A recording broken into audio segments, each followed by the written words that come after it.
Equities are stepping into a rare overlap this week, with the Federal Reserve, a massive wave of mega-cap earnings, and shifting oil prices all hitting at once. This is vTalkInsight, Equity Pulse Daily for July 28, 2026, where we connect that macro backdrop to sector leadership and company stories shaping equity risk over the months ahead. The macro backdrop starts with central banks because policy uncertainty is unusually high into this week's meetings. The Federal Reserve, the Bank of England, and the Bank of Japan are all in focus, and investors see a low bar for any surprise to trigger sharp moves in rates and currencies. For the Fed, market pricing leans toward a pause, with only a small amount of additional tightening implied, yet a rate hike is still treated as a live possibility. Commentary suggests policymakers may prefer to sit tight, talk tough on inflation, and let incoming data guide them, rather than locking into heavy forward guidance. If the Fed under Kevin Warsh offers less explicit guidance and leans more heavily on data dependence, markets may face wider ranges for outcomes after each print. An unexpected hike without clear signaling could force traders to price in several additional moves very quickly, raising volatility and blurring the path for both growth and inflation-sensitive equities. Underpinning that policy uncertainty is the inflation picture. Several views now assume price growth stays above the Fed's 2% target out to 2028, helped by rapid credit and money supply growth and still elevated fuel costs, so bond markets are increasingly pricing higher for longer policy rates. Long-end Treasury yields holding above 5% for an extended spell, and doing so alongside strong nominal growth, are a significant change versus the prior decade of zero and negative rates. That move tightens the discount rate applied to equities and raises questions about whether current share prices fully reflect a structurally higher cost of capital. Energy markets are adding their own twist to the inflation story. Brent crude has dropped sharply, by more than 8% and back toward $90, as U.S. and Iranian strikes paused for several nights, easing the immediate geopolitical shock that had briefly pushed prices above 100. That pullback in oil has supported a risk-on tone in global equities and bonds and taken some pressure off inflation expectations, especially in Europe, where government yields have eased and energy-sensitive markets, like Germany, have bounced. But shipping through the Strait of Hormuz remains heavily disrupted. Diesel prices in the U.S. are still elevated, and many portfolio managers expect crude to trade with a persistent mid-80s to $90 risk premium, even if tension stays contained. Another structural shift is the behavior of bonds relative to stocks. The correlation between public fixed income and equities has jumped compared with the pre-2020 decade, which means traditional 60-40 portfolios have delivered less diversification, just as long-end yields and the bond market's volatility index remain elevated. At the same time, credit markets are absorbing heavy treasury issuance and significant new debt from large technology firms. That combination, plus persistent inflation fears, has some observers arguing that bond investors are already pricing a higher cost of capital, while equity markets still look more relaxed, creating a potential vulnerability if earnings or growth disappoint. Against that macro backdrop, index-level moves look calm, but the tape beneath the surface is anything but.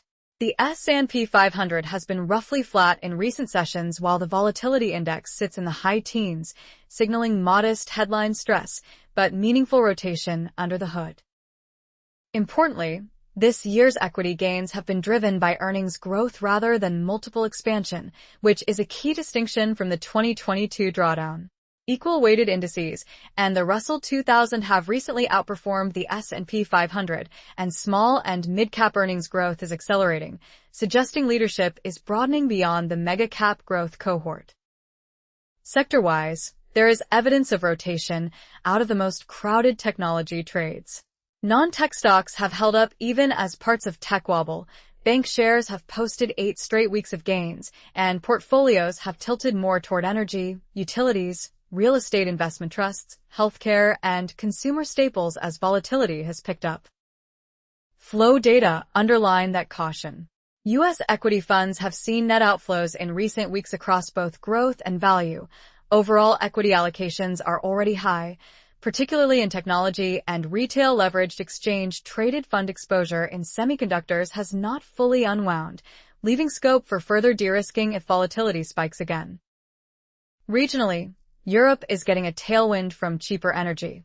European equity indices are higher as Brent and gas prices fall, with energy-sensitive sectors in countries like Germany outperforming, even as London-listed oil majors lag on lower crude and energy-intensive German chemical producers still struggle with depressed output and a weak underlying growth outlook. Finally, defensive income sectors are regaining strategic relevance in portfolios.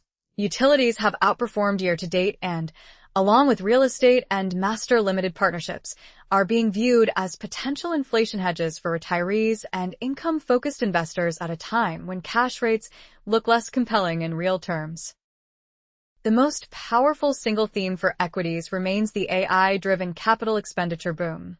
Overall investment is exceptionally strong across the economy, with data centers, semiconductors, and utilities now accounting for a far larger share of global capital spending than just a few years ago, and company commentary points to no sign of a slowdown. NVIDIA's chief executive talks about the semiconductor industry potentially needing to grow tenfold over the coming decade to meet demand from AI agents and robots. Cloud providers are reporting accelerating revenue growth as backlogs swell, while industrial names tied to data center infrastructure and power grids are seeing revenue growth north of 25%, with some European players like Schneider Electric and Prisma posting triple-digit growth and double-digit order beats. Financing is matching that ambition. AI-related corporate bond issuance is approaching $490 billion this year.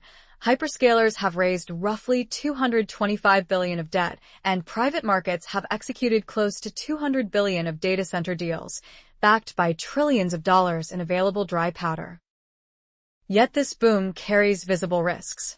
NVIDIA's consideration of a $250 billion financing guarantee for an OpenAI-linked data center hub, part of a broader package of up to $750 billion in potential commitments, has raised questions about circular funding, concentration risk, and what happens if AI infrastructure spending pauses even for 6 months. We're already seeing some cracks at the margin. Major chipmakers have softened after a long run. Memory prices such as NAND are stabilizing or drifting lower, and Chinese semiconductor names like CXMT have surged on huge domestic IPOs and extraordinary profit growth, with potential supply chain shifts if global brands like Apple qualify them as memory suppliers. Credit markets are sending their own mixed signals about this Capex wave. Spreads on long-dated investment-grade tech bonds have widened to levels that start to resemble high yield, and there is a sizable maturity wall in leveraged loans around 2028, especially in software, even as overall corporate spreads sit near 15-year tights and do not fully reflect equity market concerns. All of this is occurring with equity performance still heavily concentrated in AI-related assets. This week, earnings from Microsoft, Apple, Amazon, and Meta, which together represent a large share of S&P 500 market capitalization, will be crucial for gauging whether robust AI and cloud demand is enough to offset worries about valuations, rising Capex, and the sustainability of this funding cycle. Looking at individual companies, healthcare and staples are offering useful red thrusts on quality growth and defensiveness.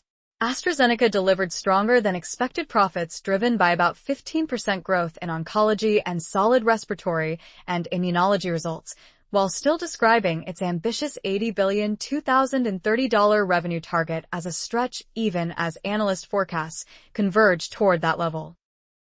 In technology, Microsoft stands out for planning roughly $260 billion of capital expenditure by fiscal 2027 while remaining free cash flow positive, helped by rapid adoption of its Copilot software and expectations that cloud and AI growth can re-accelerate.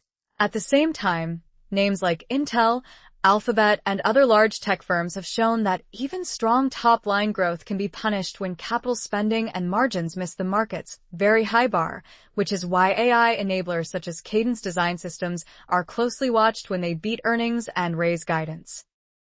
Beyond tech and healthcare, a range of idiosyncratic stories is shaping regional and sector sentiment.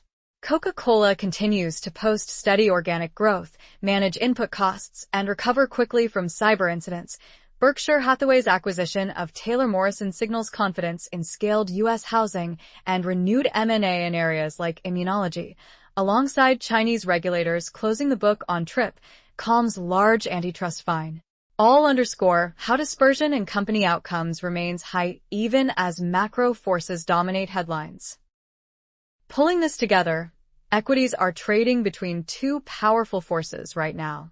On one side sit a higher for longer rates regime, sticky inflation risks linked to energy and credit growth, and a bond market that is steadily repricing the true cost of capital. On the other side stand strong earnings, a broadening of equity leadership beyond the narrow AI cohort, and an extraordinary but concentrated AI infrastructure buildout that is still funding new growth across tech, industrials, and utilities. The balance of risk for the next leg in equities likely hinges on three things from here. First, how the Fed's tone and any shift in guidance shape the path for long-end yields and the stock-bond correlation. Second, whether this week's mega-cap tech earnings can show that rising capital expenditure is matched by durable revenue and margin trajectories. And third, how quickly energy markets and geopolitical shipping risk stabilize, given their influence on both inflation expectations and regional equity performance. This video is for information only and is not investment advice. If you found this video useful, please like and subscribe to vTalkInsight. Alternatively, visit vTalkInsight.com to chat with our specialized AI market assistant and access the latest interactive market insights.